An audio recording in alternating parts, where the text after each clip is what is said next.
Goeiemiddag julle. En baie welkom terug. Ons is amper klaar met ons reis deur Openbaring. Maar voor ons begin, kom ons sluit net gou die oom. Hemelse Vader, baie dankie dat ons weer eens hier by mekaar kan kom en U kan loof en U kan prys. Dankie Here vir hierdie vooraf waarskuwings wat U vir ons gegee het. Dankie Here dat U ons so liefhet dat U bereid is om ons te waarsku sodat ons nie vasgevang word in hierdie groot leuen en weggevoer word deur die waters nie. Here, wees asseblief met ieder en elkeen wat hier sit. Gee vir ons wysheid soos wat ons die kennis opdoen. In Jesus naam. Amen. Okay. Nou goed. Dit is belangrik om in gedagte te hou dat die gebeure van Openbaring 19 vanaf vers 11 tot 21 voor die gebeure van Openbaring 19 vers 1 tot 10 is. Dit wil sê, Openbaring 19 vers 1 tot 10 is die klimaks basis van Openbaring 19 vanaf vers 11 tot 21. Okay. Openbaring 19, die tweede gedeelte van vers 11 af, is ook 'n verdere beskrywing van die slag van Armageddon onder die 7de plaag. Armageddon is maar net die laaste stryd van die oorlog wat in die hemel met Lucifer begin het. So wys julle net hoe lank kom hierdie oorlog nog vandaan neem. Op daardie stadium het Lucifer God se wet aangeval en daarna gestreef om die huldeblyk te ontvang vir die hemelse leerskare wat net aan Christus behoort het. Die konflik is dus werklik tussen Christus en Satan. Kom ons lees gou wat sê Gees van Profesie. The last great conflict between truth and error is but the final struggle of the long-standing controversy concerning the law of God.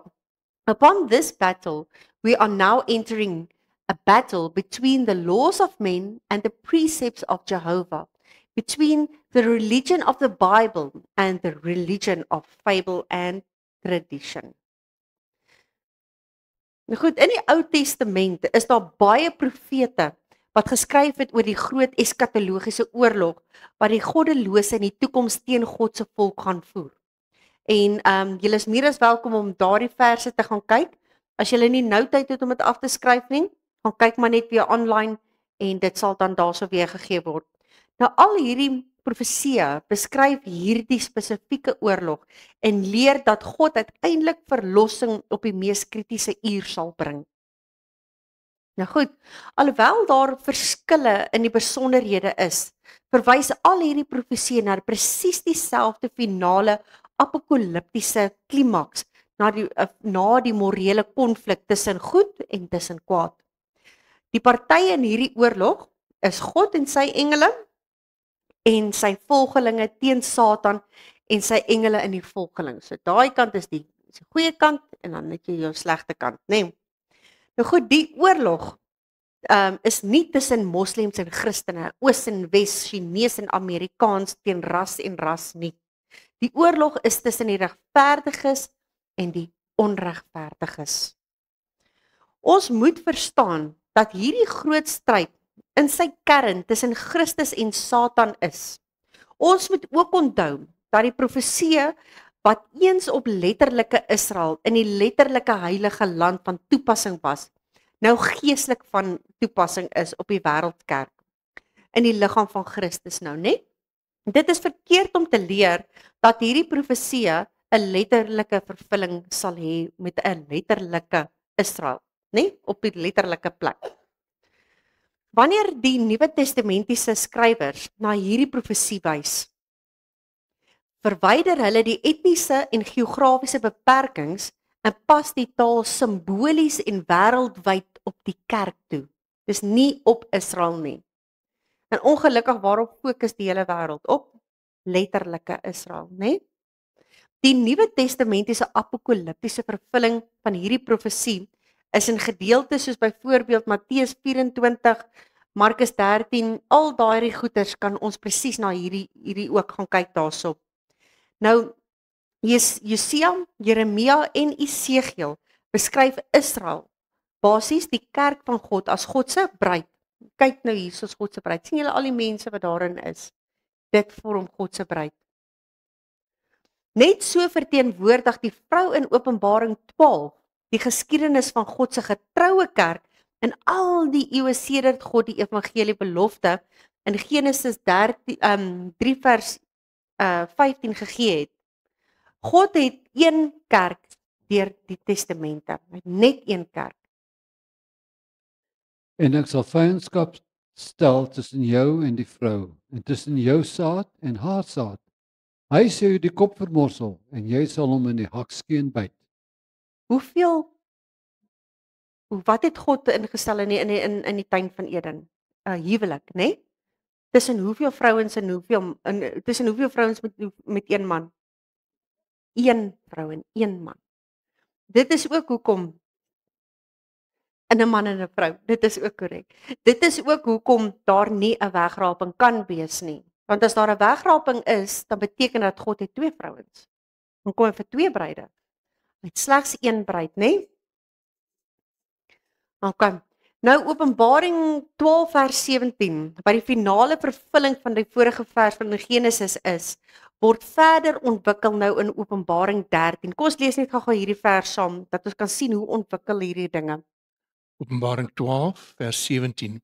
En die draak was vertorend op die vrou en hy het weggegaan om oorlog te voer teen haar ander nakomelinge wat die gebooie van God bewaar en die getuienis van Jesus Christus hou.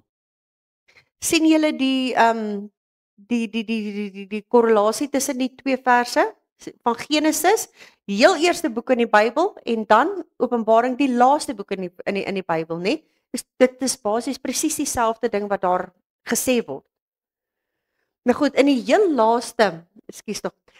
laaste oorblyfsel van tyd sal die konings van die aarde en die hele wêreld oorlog voer teen die lam in die persoon van sy getuies.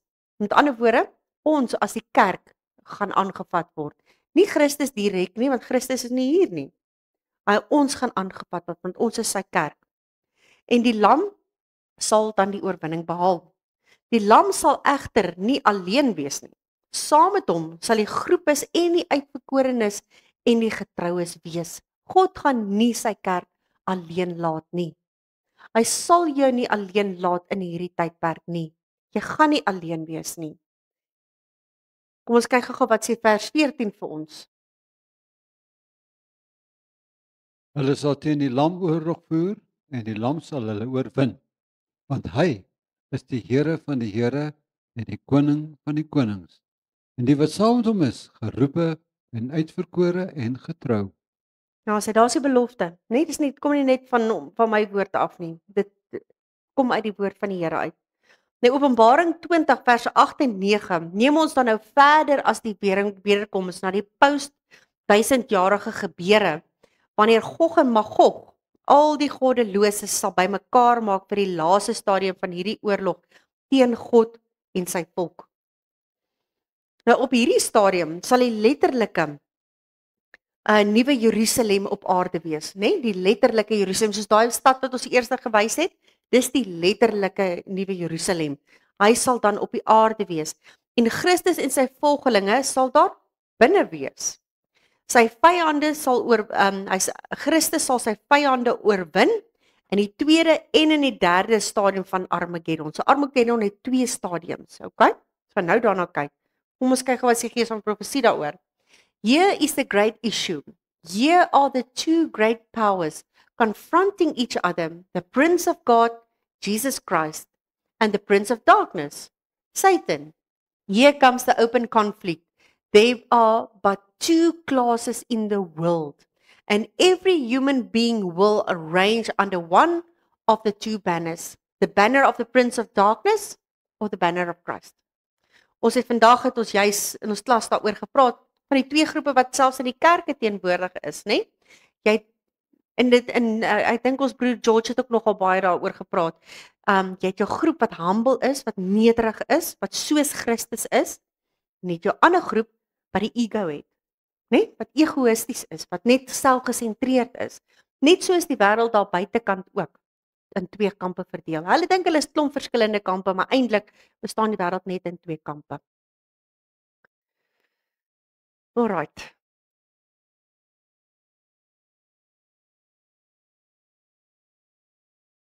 Satan will excite indignation against the humble minority who conscientiously refuse to accept popular customs and traditions.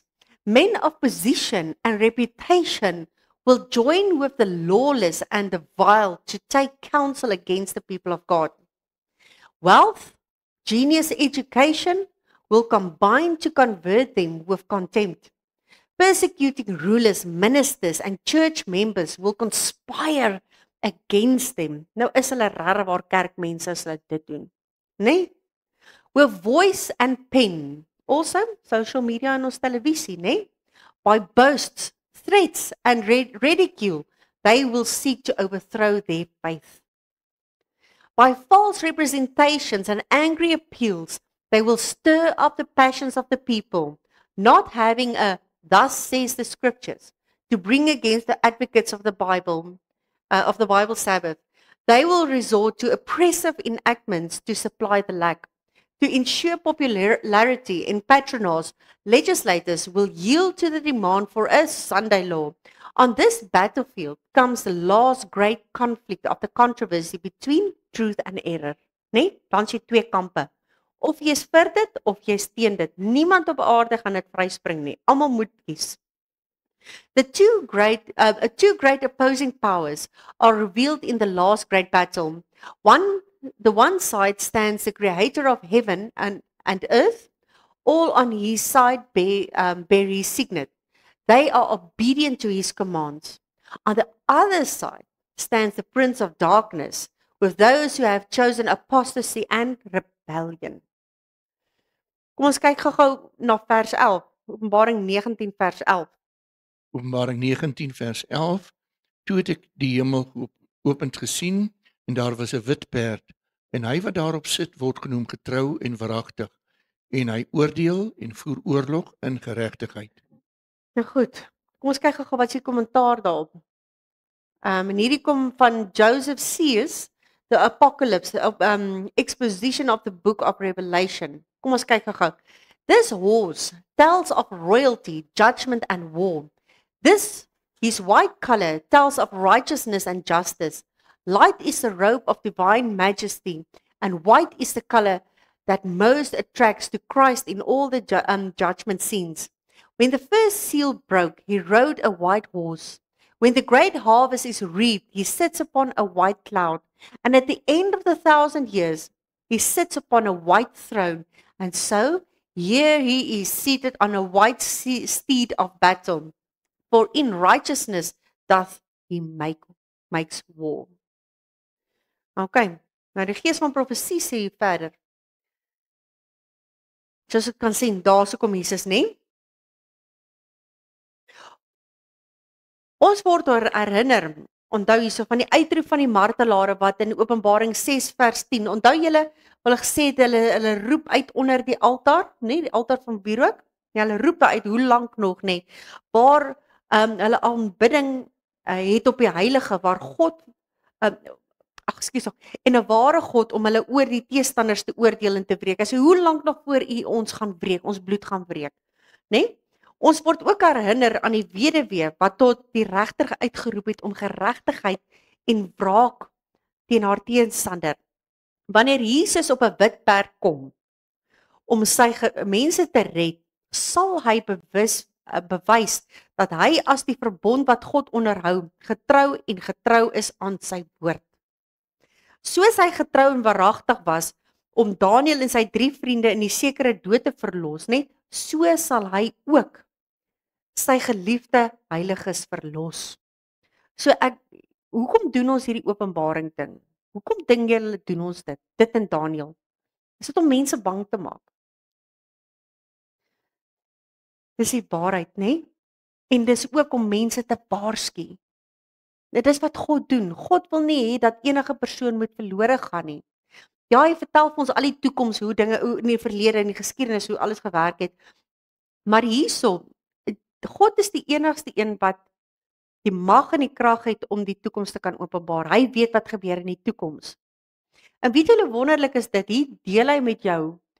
Hier maak hy letterlik daai byl, dis soos 'n gordyn wat hy ooptrek. Soos wat hy met Gehasie, so wat ons nou gesê het.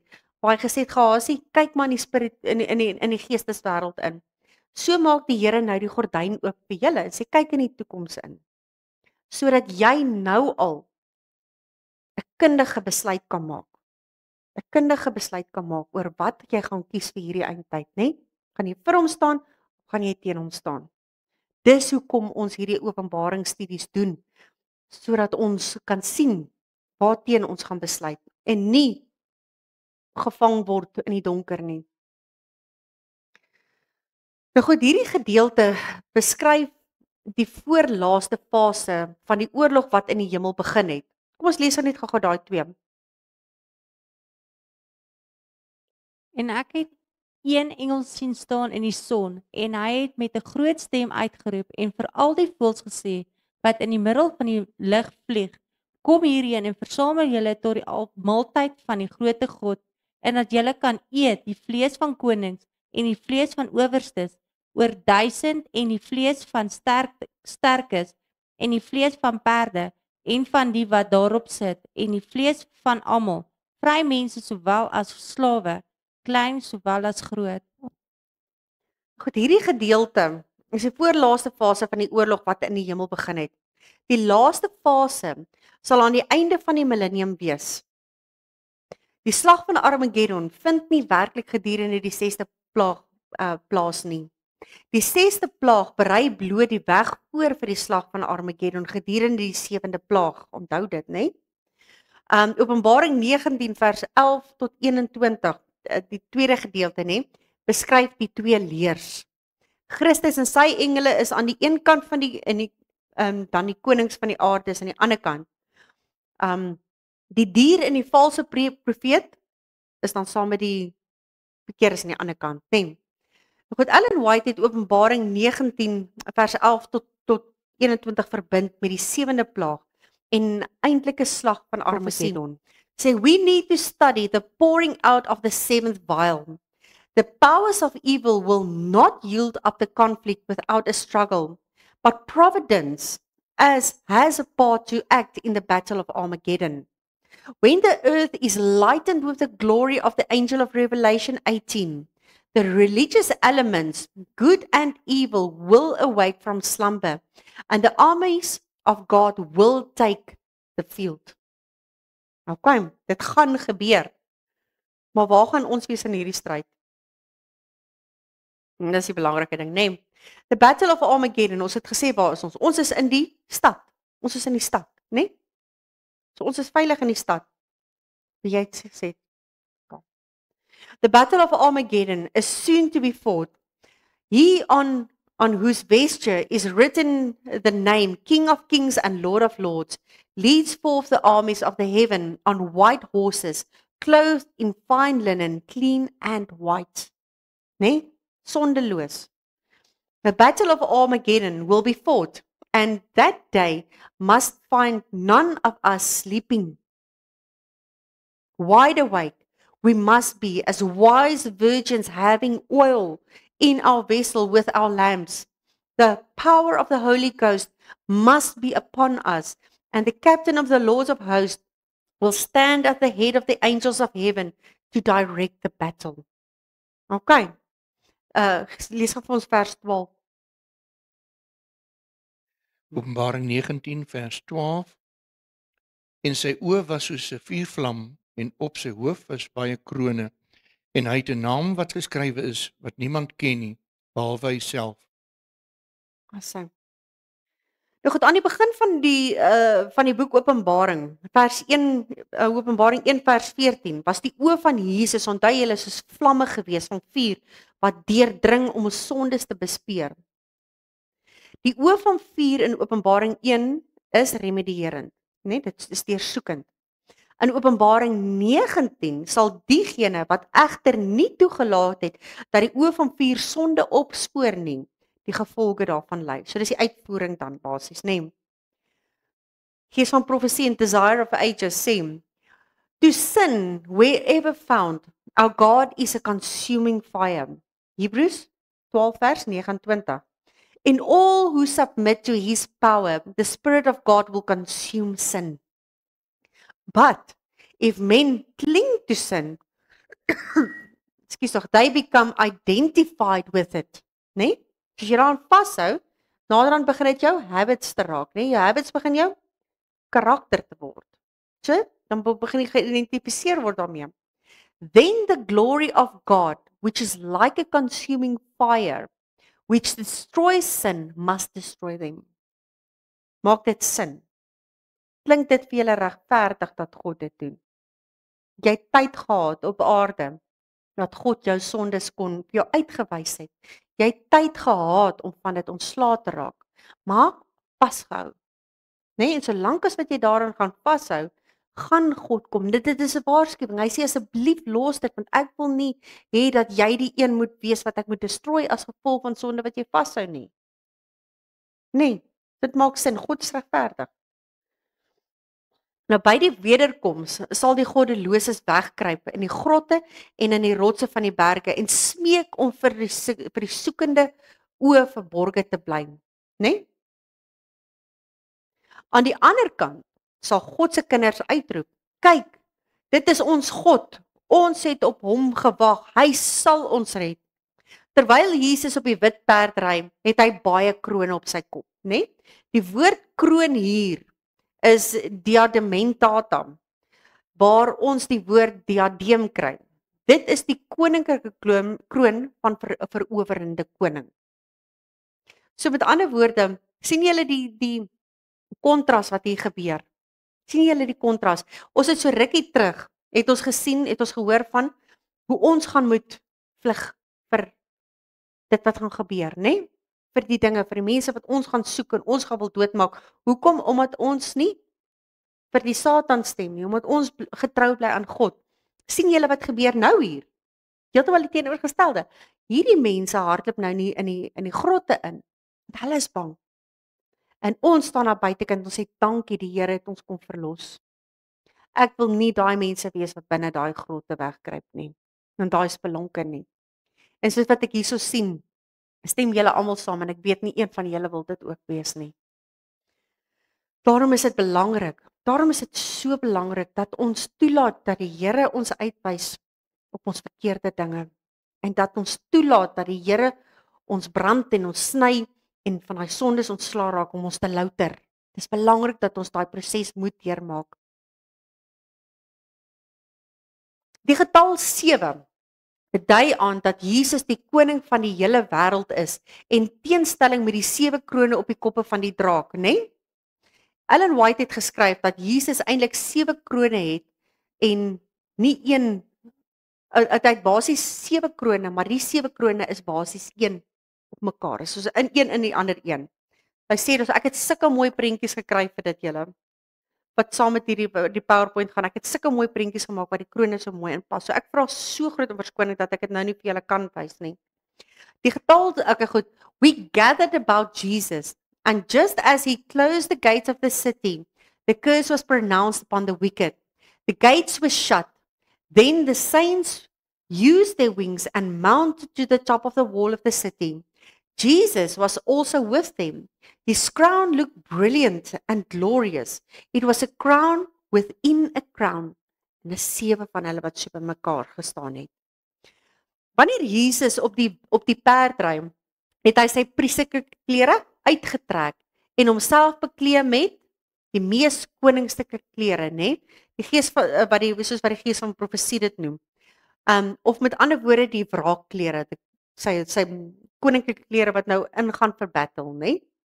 The crown of wrath, of the clothing of wrath, wraakklere. Die gees van profesie beskryf die volgorde van gebeure vanaf die verseëling tot Jesus sy klere verander. Hoor gou hiersom. En weet julle wat? Voordat ons hierdie nou gaan lees. Wat gebeur nou? Wat gebeur nou? As ons nou moet dink, wat dink julle gebeur nou? Die ondersoekende oordeel, dis korrek. Maar weet julle wat? Dat die engel van die Here is besig om hier tussen ons rond te loop en goeders toe te laat, dinge toe te laat wat gebeur, sodat hy kan sien hoe gaan jy reageer as dit met jou gebeur. En hy staan met 'n boek en hy skryf op. En hy skryf alles op wat jy sê. Hoekom doen hy dit? Want hy kyk of is jy waardig om die seël van God te ontvang. Dis wat nou gebeur. Nie nou nie, dis wat nou gebeur. Dis hoekom dat daar so baie struwelinge is. Want onthou, soos wat God, die engel van God besig is om dit te ondersoek. Die Satan en sy magte kan in die geesteswêreld insien. Hulle sien wat is besig om te gebeur. So wat doen hulle? Hulle is wraaksugtig. Hulle is 10 keer erger as wat hulle ooit was. Want hulle wil nie hê dat jy die seël moet kry nie. Hulle wil dit nie hê nie. So, hoe ons gaan reageer, soos wat George vandag gesê het, is eintlik so mooi geweest. Soos hoe gaan ons reageer as dinge warm raak? Hou net hierdie gedagte in jou kop. En dit is 'n ding wat ek nou vir die laaste week of wat verskriklik sterk op my gedagtes het. Dat die seëlingsengel is besig om verby ons te loop. Nou. En hoe gaan jy reageer? As daai taxi voor jou inry, gaan jy hom vreeslike dinge daar noem? Of gaan jy rustig wees en net die rustigheid van die Here oor jou bring? Want hoe jy reageer is hoe hy gaan reageer. Want as jy gaan reageer, gaan hy kwaad word. En as hy kwaad word, gaan hy sondig. Dan gaan die duiwel sê, lekker, ek het vir Sandra gebruik om daai taxi nou lekker ter kwaad te kry. Kyk hoe kwaad is hy. Sommer kruisie teen hulle altyd se naam. Dis wat die Satan wil doen. Maar dis nie wat die Here wil doen nie. Onthou, die engel is besig om alles neer te skryf. En ons moenie onsself in die verkeerde kant vind nie. Ons moenie daai wees wat in die spilonke gaan wegkruip nie oor wat nou gebeur nie. Dit is nou die finale streep wat getrek word. OK, kom ons lees wat sy gees van profesie. Kom ons kyk gou die opeenvolging van gebeurtes. We gathered about Jesus, and just as he closed the gates of the city, the curse was pronounced upon the wicked. The gates were shut. Met ander woorde, die genadedeur is nou toe. Then the saints used their wings and mounted to the top of the wall of the city. Jesus was also with them. Klink dit nie beautiful nie, né? Met 'n vlerke opvlieg daar na hom toe. His crown looked brilliant and glorious. It was a crown within a crown, within a crown. Number 7. Kom kyk gou. I saw angels hurrying to and fro in heaven. An angel, hiersoos dit. Presies wat ek vir julle sê, hiersoos dit. An angel with a writer's inkhorn by his side returned from earth and reported to Jesus that his work was done. Wat is sy werk? And the saints were numbered and sealed. Dis wat nou gebeur. Then I saw Jesus, who had been ministering before the ark, containing the 10 commandments, throw down the censer. Nee, die met die wierookbak, hy het die censer neergegooi. Met ander woorde, hoekom, wat gebeur nou? He raised his hand and with a loud voice said, "It is done." And all the angelic host laid off their crowns as Jesus made the solemn declaration, "He that it is unjust, let him be unjust still. And he that is filthy, let him be filthy still. And he that it is righteous, let him be righteous still. And he that is holy, let him be holy still." Every case has been decided for life or for death. While Jesus had been ministering in the sanctuary, the judgment had been going on for the righteous dead and then for the righteous living. Christ had received his kingdom, having made the atonement for his people and blotted out their sins. The subjects of the kingdom were made up.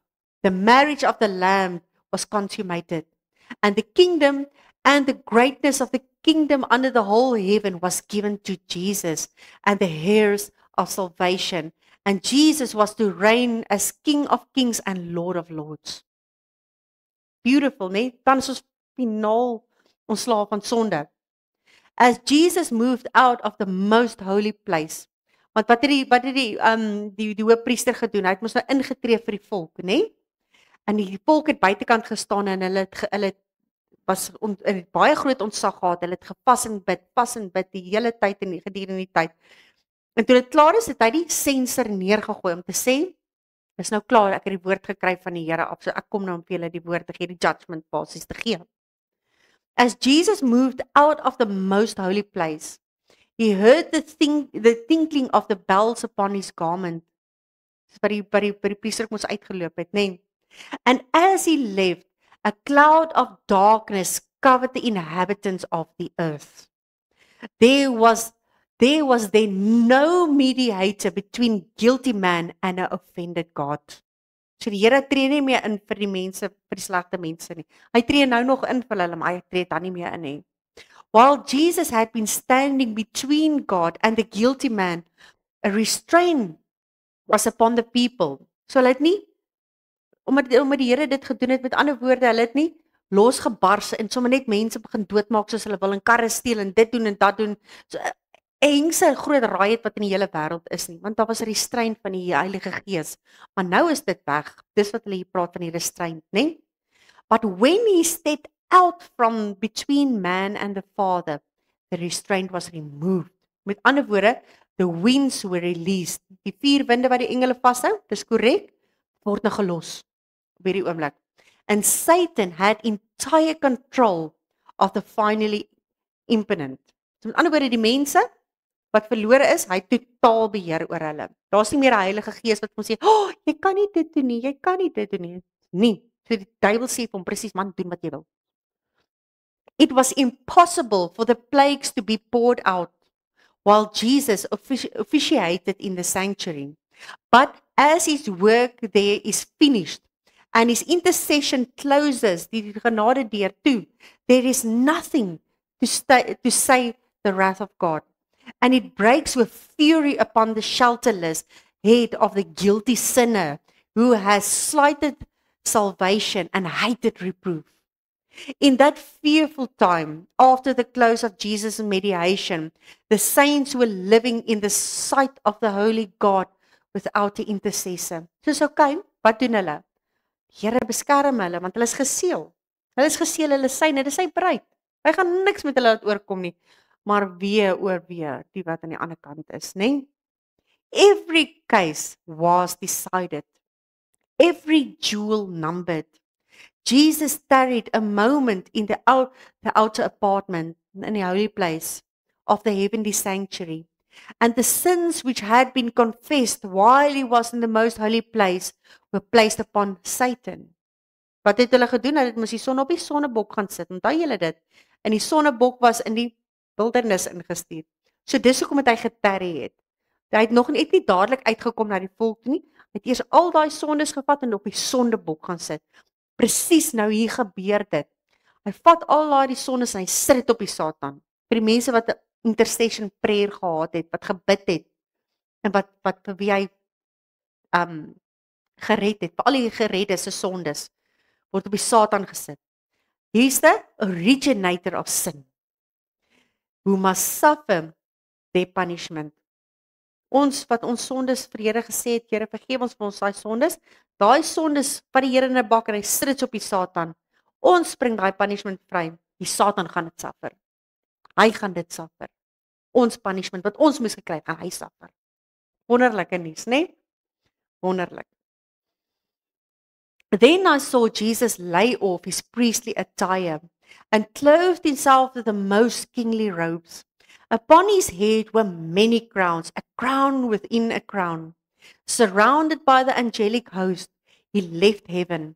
The plagues were falling upon the inhabitants of the earth, terwyl die Here besig is om te kom, né?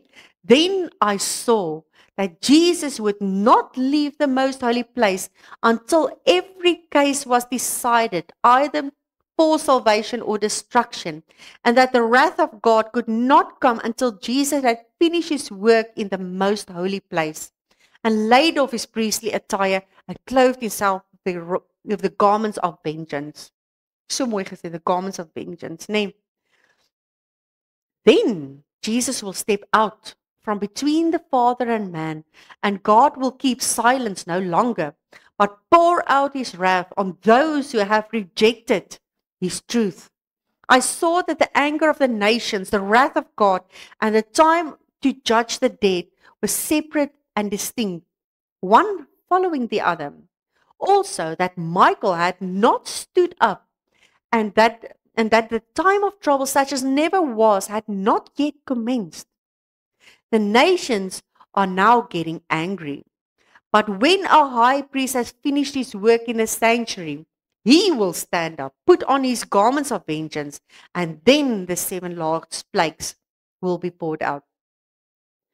So met ander woorde, sien julle hoe dinge gaan gebeur. Nou, ek is jammer, ek sal eerder deur 'n man vertrap wil word, as wat ek deur God vertrap wil word. Nee?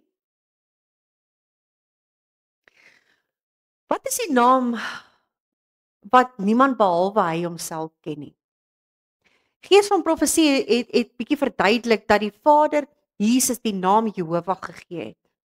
Jesus het reeds hierdie naam in die Ou Testament gehad, maar toe hy na hierdie aarde gekom het, het hy dit weer aan hom gegee. Julle sal sy naam Jesus noem, wat beteken Jehovah gered. En toe hy opgevaar het na die hemel, het die Vader dit weer vir hom gegee.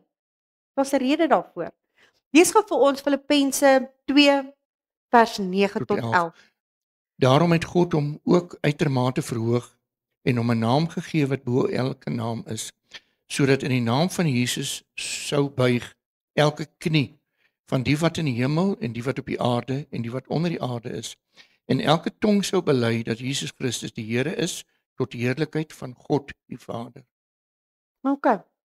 Wanneer Jesus die tweede keer kom, sal hy met 'n nuwe openbaring van die naam kom. In elkeen van hierdie stadiums openbaar Jesus 'n nuwe manifestasie van die naam Jehovah red. OK. Die wederkoms is 'n nuwe karakter van Jehovah wat nie in die Ou Testament of in die Nuwe Testament gesien word nie, né? Nuwe Testament kom hy as die lam wat geslag het, né? Nou sal hy iets anders is in sy karakter wat verander. Dit is maar net in sy stadiums van wat is sy doel wat hy nou wil doen, né? Niemand het Jesus op daardie stadium geken as die hemelse vegter wat kom om sy volk van 'n wêreldwye doodskreet te red nie. Nee. Ons ken hom as die verlosser, as die lam van God. Dis hoe ons hom ken. Ons vind 'n soortgelyke idee in Openbaring 15 vers 2 waar slegs die 144.000 die hooglied van Moses en die lam kan leer. Kom ons lees hom gou-gou. As iemand hom het, Openbaring 15 vers 2. Onthou julle daai gedeelte?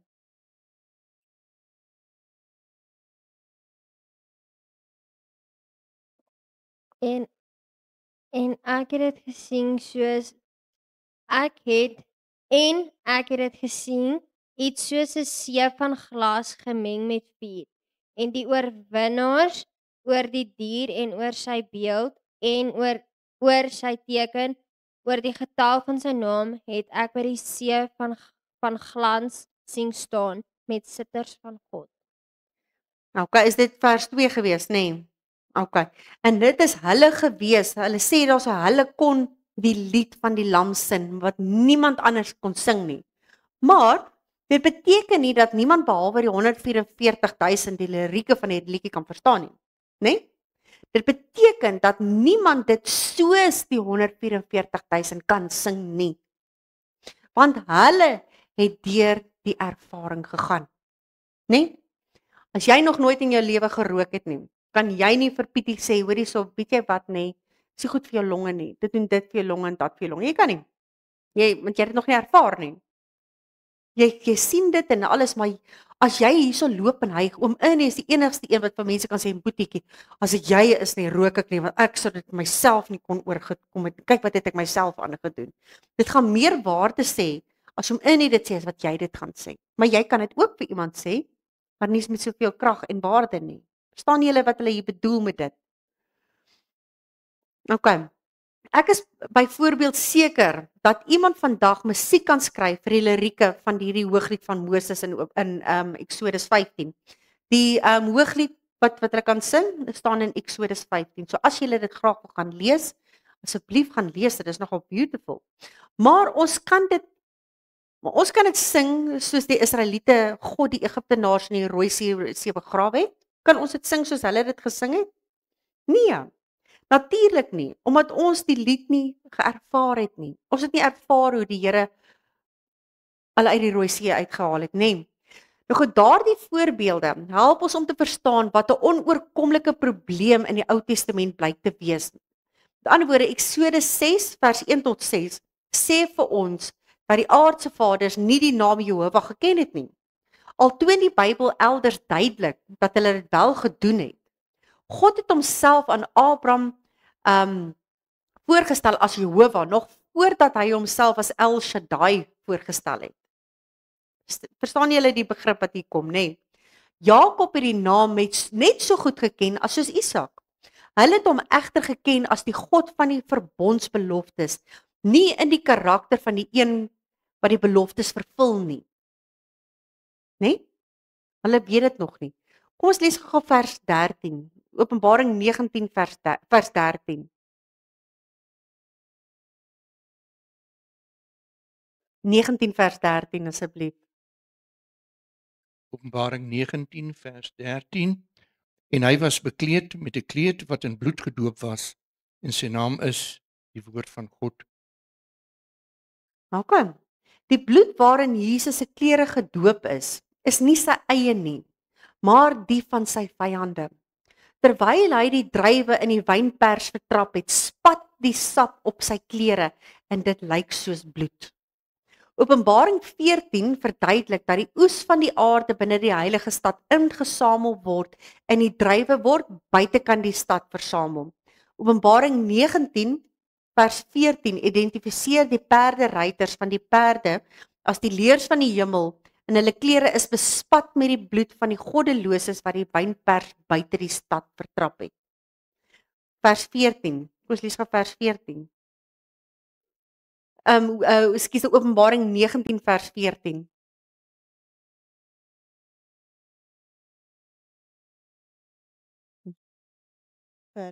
Openbaring 19 vers 14.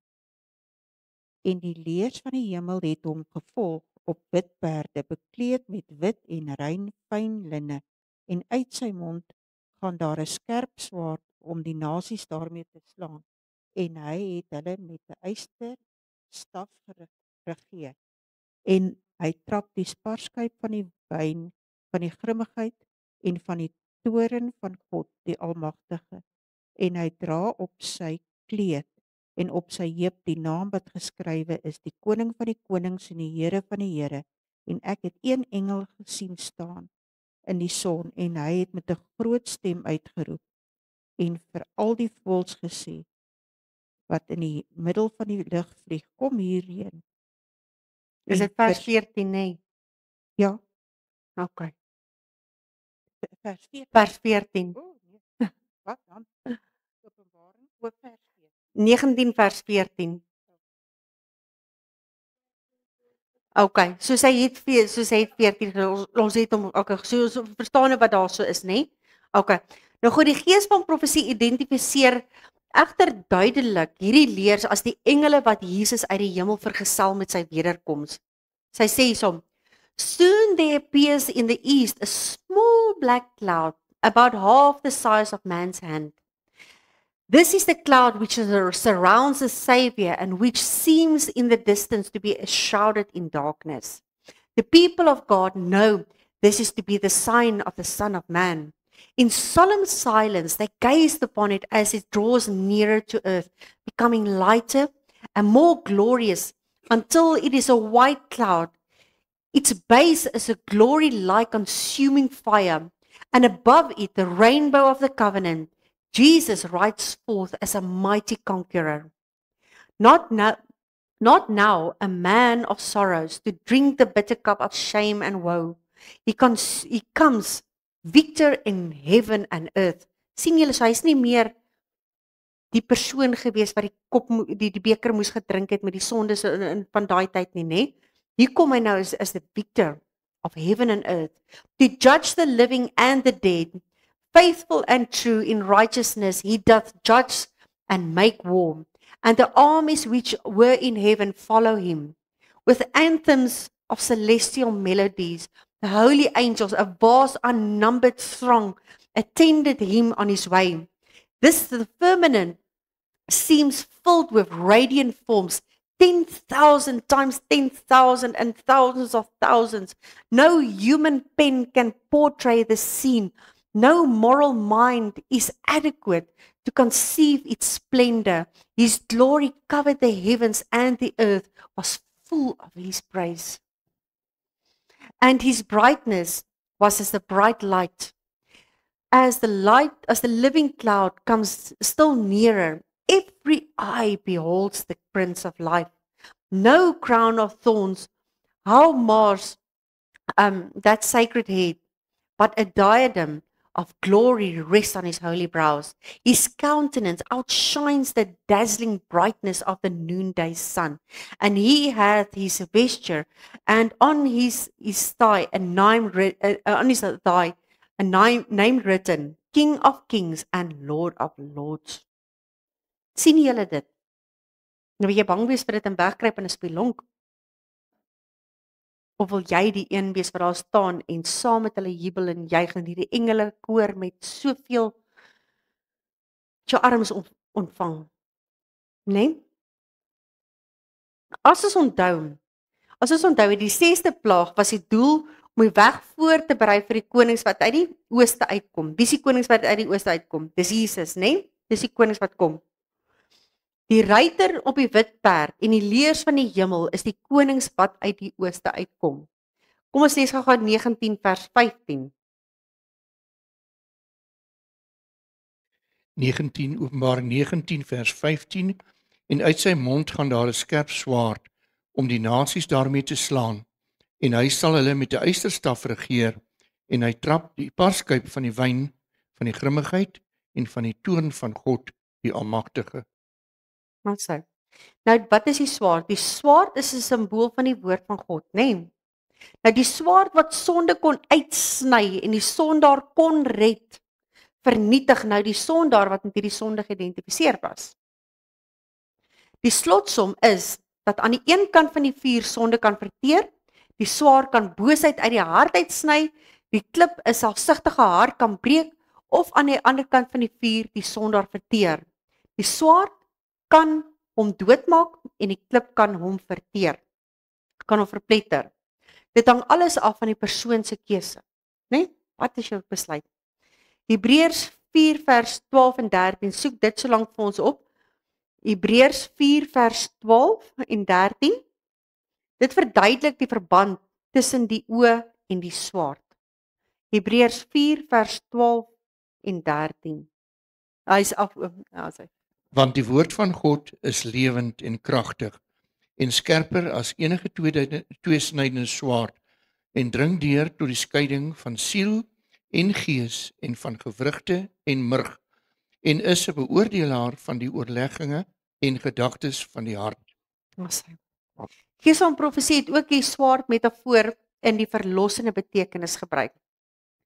The worldliness in the church, which is the great cause of spiritual death, is attributable to the influence of selfish, ease-loving members. The progress of this deadly malady must be checked. The surgeon's knife cuts deep when it's necessary to remove festering, pestilent matter. So the word of God, sharper than two-edged sword, must be made to cut the heart of the evil, and the evil will be removed.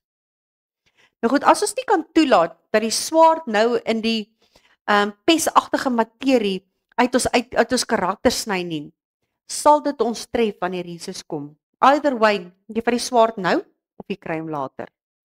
Hoor julle wat ek sê? Om die wynperstaal in Openbaring 19 vers 15 ten volle te verstaan, moet ons teruggaan na die Openbaring 14 toe. Kom ons kyk gou na die hoofstruktuur van hoofstuk 14. Eerstens, die 144.000 staan op die berg Sion, seëvierend na die krisis oor die dier, sy beeld en sy merk. Volgende is, die 3 engele se boodskappe word verkondig met krag van die laaste reën. Onthou julle wat ons gesê het, al 3 van hulle gelyktydig word gegee, né?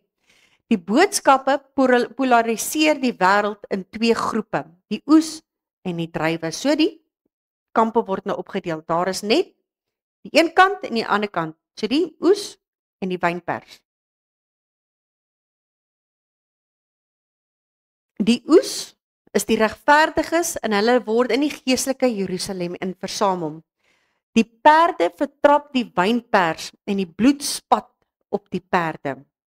Op hierdie stadium weet ons nie wie op die perde ry wat die wynpers vertrap nie, né?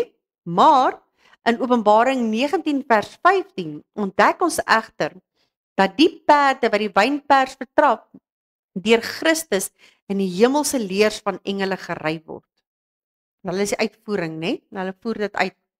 'n Mens kan vra waarom die goddeloses in 'n wynpers buite die stad bymekaar gekom het. Dit is duidelik dat hulle daar bymekaar gekom het om diegene wat die geestelike stad is te vernietig. Dis hoekom het hulle eintlik juist soontoe gekom het. Hulle wil geveg maak, hulle laaste poging maak. Jeremia 25, kry so lank vir ons Jeremia 25 vers 30 tot 37. En in daai gedeelte staan ook op die agtergrond van Openbaring 14 en 19. Jeremia voeg egter by dat veral die valse herders in die wynpers gestraf sal word. Jeremia 25 vers 30 tot 37. Vers 30 tot 37. Dis reg. Jy moet dan al hierdie woorde vir hulle profeteer en aan hulle sê, die Here sal brul uit die hoogte en sy stem verhef uit sy heilige woning. Geweldig sal hy brul oor sy woonplek, soos druiwe trappers sal hy 'n vreugdegeroep aanhef teen al die inwoners van die aarde. Oorlogsrumoer het gekom tot by die einde van die aarde, want die Here het 'n twis met die nasies. Hy hou gerig oor alle vlees. Die goddelose aan die swaard het hy hulle oorgegee, spreek die Here. So sê die Here van die leerskare, kyk, onheil gaan uit van volk tot volk en 'n groot storm word opgewek uit die agterhoeke van die aarde. En die wat deur die Here verslaan is, sal die dag lê van die een einde van die aarde tot die ander einde van die aarde, en hulle sal nie beklaag of versamel of begrawe word nie. Hulle sal mis op die aarde wees. Tot 37. Huil, o herders, en skreeu, en wentel julle in die as, julle maghebbers van die kudde, want vol is julle dae om geslag te word, en ek sal julle verblysel, en julle sal val soos 'n kosbare voorwerp. Dan sal daar geen toevlug wees vir die herders, en geen ontkoming vir die maghebbers van die kudde nie. Hoor, geskreef van die herders, en gehuil van die maghebbers van die kudde, omdat die Here hulle kudde verwoes, en die weivelde van vrede word verwoes, weens die toorngloed van die Here. So daar kry ons nou nog 'n prentjie van dit, né? Met sy inhuldiging as koning van die koninkryk van genade, het die Vader vir Jesus 'n nuwe naam gegee, soos wat ons nou gelees het in Filippense, né? En hy het 'n nuwe fase van sy bediening begin. Hy het mos sy priesterkleed uitgetrek en sy koningskleed aangetrek. Dis 'n nuwe fase wat hy begin het. In die finale krisis sal die vyande van Christus se volk probeer om met hulle te doen wat die Joodse Sanhedrin en die Romeinse heersers met Petrus en Johannes gedoen het. Deur die volgelinge van Christus te vervolg, sweer hulle in werklikheid 'n komplot teen Christus, né? Daarom het Jesus vir Saulus gesê, "Waarom vervolg jy my?" Hy het hom nie vervolg nie, hy het sy mense vervolg, maar is indirek hom gewees. Aan die einde sal die konings van die aarde, van die hele wêreld, die dier en die valse profeet, saam met al hierdie ondersteuners samespan met die bedoeling om Christus se bruid te vernietig. Soos Pilatus, Herodes, die heidene en die Jode saamgespan het om vir Jesus te vernietig. Presies op dieselfde. Die magte van die aarde en die hel sal saamspan teen Christus in die persoon van sy getuies. Hulle planne sal egter misluk en hulle sal soos 'n pottebakker se houer in stukke geslaan word. Kom ons lees gou Openbaring 2 vers 26 en 27. Openbaring 2 vers 26 en 27. Rachel lees sommer daar vir ons, ek sien julle het hom. Vers 26 en 27. En aan hom wat oorwin en my werke tot die einde toe bewaar, sal ek mag oor die nasies gee. 27 ook. 2 vers 26 en 27. En hy sal hulle regeer met die ysterstaf, soos ertegoed word hulle verbrysel, net soos ek ook van my Vader ontvang het. Nou sy, nee. 'n Mens word herinner aan die beeld van Daniël 2, nê, waar die klip al die nasies van die wêreld in flarde spat. En dan vestig Jesus sy ewige koninkryk. So dis eintlik wat hierso besig is om te gebeur. Openbaring 19 vers 16. Openbaring 19 vers 16.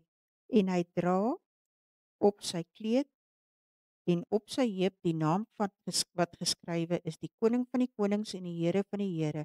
En ek het een engel sien staan in die son en hy het met 'n groot stem geroep en vir al die voëls gesê wat in die middel van die lug vlieg, kom hierheen en versamel julle tot die maaltyd van die groote God, dat julle kan eet en die vlees van die konings en die vlees van die owerste oor 1000 en die vlees van sterkes en die vlees van perde en van die wat daarop sit en die vlees van almal, vrymense sowel as slawe, kleins sowel as groot.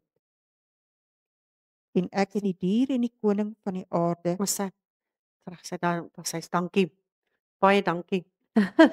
Okay, so dieselfde titel verskyn in Openbaring 17, lees ons 17 vers 14, wat beteken dat Openbaring 19 vers 16 en die vers wat ons nou gelees, na dieselfde tydstip verwys. Openbaring 17 Vers vers 14. 14. Hulle sal teen die lam oorlog voer en die lam sal hulle oorwin, want hy is die Here van die Here en die konings van die konings en die wat saam met hom is, geroepe en uitverkore en getrou. Sê. Die vraag wat die opstandige menigtes in Openbaring 13 vers 4 gevra het is, wie is soos die dier? Wie kan teen hom oorlog voer?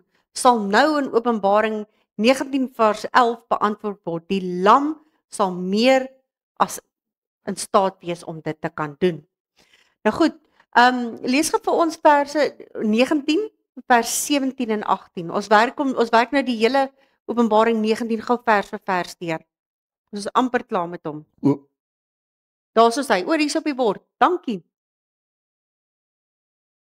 Is dit tot Ons kan van hier af aangaan. Hierso sien ek is hulle nou. Dankie Rachel. Hoe kom wel lees daarso? Openbaring 19 vers 17 en 18. En ek het een engel sien staan in die son en hy het met 'n groot stem uitgeroep en vir al die voëls gesê wat in die middel van die lug vlieg, kom hierheen en versamel julle tot die maaltyd van die groote God, dat julle kan eet die vlees van konings en die vlees van owerstes oor 1000 en die vlees van sterkes en die vlees van perde en van die wat daarop sit en die vlees van almal, vrymense sowel as slawe, klein sowel as groot. Ons dankie. Ons moet die roofvoëls nie letterlik verstaan nie. Hoekom? Openbaring 19 vers 11 tot 21 druk diepgaande realiteite in simboliese taal uit. Jesus kom nie met 'n letterlike wynpers te vertrap nie. Hy het 'n letterlike swaard wat uit sy mond uitkom nie. Die grondprofesie vir verse 17 en 18 is in Esegiel 39 vers 17 tot 20. Ons gaan dit nou lees. Waar die diere van die aarde en die voëls van die lug ontbied word om die voet op die hordes Gog en Magog wat kom om Israel te vernietig. Kom ons lees gou daarin. Ons sê. En jy, mensekind, so spreek die Here, Here, sê vir die voëls van allerhande vere en vir al die wilde diere van die veld, kom bymekaar en kom aan. Versamel julle van alle kante by my slagoffer wat ek vir julle slag, 'n groot slagoffer op die berge van Israel, en eet vlees en drink bloed. Vlees van die helde sal julle eet en bloed van die vorste van die aarde drink, ramme, lammers en bokke en stiere, vetgemaakte diere van Basem, almal saam. Sê?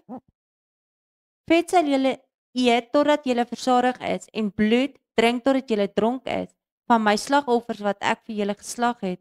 en julle sal aan my tafel versadig word van perde en ruiters, van helde en alle soorte krygsmanne, spreek die Here, Here.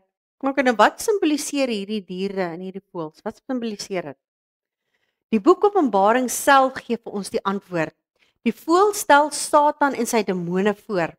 Openbaring 18 skryf die val van Babylon met 3 sinonieme uitdrukkings en die derde verwys na die demone as onrein en haatlike voëls. Openbaring 18 vers 2 en 3. En hy het met 'n groot stem kragtig uitgeroep en gesê: Geval het die groot Babylon, en dit het geword 'n woonplek van duiwels en 'n versamelplek van allerlei onreine geeste en 'n versamelplek van allerlei onreine en haatlike voëls, omdat al die nasies gedrink het van die wyn van die grimmigheid van haar hoerery. OK. Kom ons kyk gou na vers 19. En ek het die dier en die konings van die aarde en hulle leers versameld gesien, om oorlog te voer teen hom wat op die perd sit en teen sy leer. OK, goed, in hierdie vers het ons 2 leers, né? Aan die een kant, waar sit dit gaan aan? Aan die een kant is daar die drievoudige koalisie met hulle leers en aan die ander kant is Christus met sy leers. Die naam van die geveg wat geveg word is Armageddon. Die stryd is uiteindelik 'n uitslag. Die drievoudige koalisie val uitmekaar en beklei onder demoniese invloede met mekaar. Kom ons kyk gou wat sê Sagaria 14 vers 12 tot 13. Sagaria 14 vers 12 tot 13. En dit sal die plaag wees waarmee die Here al die volke sal tref wat opgetrek het om teen Jerusalem te veg. Hy sal hulle vlees laat wegteer terwyl hulle nog op hulle voete staan en hulle oë sal wegteer in hulle holtes en hulle tong wegteer in hulle mond. En in die dag sal 'n groot verwarring van die Here onder hulle kom, sodat die een die hand van die ander sal gryp en die hand van die een hom sal verhef teen die hand van die ander. Wil jy aan die kant wees? Dit klink verskriklik, né? As jy nie nou die regte besluit te maak nie, jy is banger vir mense as vir God. Is dit wat jou voorland is. En dan kan jy ook al daardie verse gaan sien wat ook verder bietjie oor hierdie spesifieke saak gaan gesels. Ons moet nie die aard van hierdie oorlog verkeerd verstaan nie. Dit sal nie wees dat die drievoudige koalisie kernwapens op Jesus opskiet terwyl hy uit die hemel neerdal en saam met sy leers op 'n wit perd ry nie. Die oorlog is werklik teen Christus in die persoon van sy volk. Toe die Here Farao se strydbawiele in die middel van die Rooi See afgehaal het, die Egiptenaars gesê, laat ons vlug want die Here veg vir Israel. In die stryd teen die volk van God het hulle teen die volk van God geveg. So kom ons kyk wat die Gees van ons sê. As we approach the last crisis of this vital moment, that harmony and unity exist among the Lord's instrumentalities, the world is filled with storm and war and variance. Yet, under one head, the papal power, the people will unite to oppose God in the person of his witness. Kom ons lees gou vers 20. Openbaring 19 vers 20. En die dier, die seedier van Openbaring 13, 'n simbool van die pausdom, is gevange geneem en saam met hom die valse profeet. Dit is die landdier, 'n simbool van die afvallige protestantisme.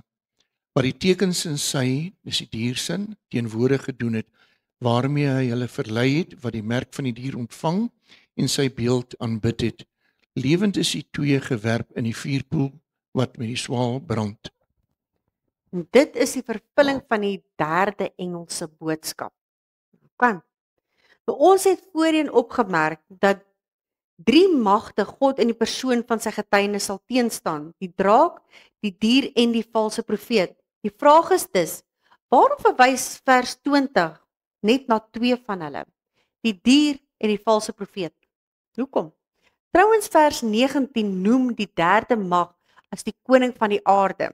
Jy sien, voor die millennium is die konings en die draak en die millennium, daarna is dit dan die Satan. né? Eers is dit want dis die mense wat mos met mekaar in oorlog is, né? En dan is dit die Satan. Kom ons eindig gou af met vers 21. En die ander is gedood met die swaard wat uit die mond gaan van hom wat op die perd sit en al die voëls is versadig van hulle vlees. Gees van profesie sê, and the rest, met ander woorde, those who remained were killed with the sword that proceeded from the mouth of him who sat on the horse, and all the birds were filled with dead flesh. En dit is hoe dit gaan eindig. Dit is hoe dit gaan eindig en wat is die volgende ding wat gaan gebeur? Volgende ding is die millennium wat aanbreek. So volgende week gaan ons gou-gou 'n bietjie kyk oor die 1000 jaar. En sal seker maak dat my PowerPoint daar volledig is. Maar dan gaan ons afeindig. Volgende week eindig ons dan heeltemal af met Openbaring, maar dit is iets wat jy nie moet mis nie, want dis die goeie nuus. Dis die goeie nuus. Dis die mooie wat oorbly. Okay. Wie gaan vir ons afsluit? Jasper, sê jy vir ons afsluit? Sê jy gaan vir hom vat. Jy gaan vat vir hom. Ja. Ja, sê. Kom ons sluit die oop. Ons sê ons Vader, Here, dit is ons voorreg en eer om van U te leer. Te weet wat U vir ons in U woord gesit het, 'n lewende woord wat ons kan verander, om reg te wees vir wanneer die dae kom, wanneer die moeilikheid kom. Here, hierdie is nie 'n liefdelose boodskap nie. Dis nie 'n vreesboodskap nie. Dis 'n boodskap van liefde. Een van gereedmaak, een wat ons harte moet verander om te sien dit wat ons moet sien, om te weet wat die tye en wanneer dit is wanneer U gaan kom. Nie moet ons die presiese tyd gaan ken nie, maar ons gaan 'n idee hê. U is op pad. Mag dit wees dat elkeen geseën is wat U is, elkeen wat online kyk, en mag U wil in almal se lewens geskied. In Jesus naam alleen. Amen. Dankie. Dankie julle. Sien julle volgende week.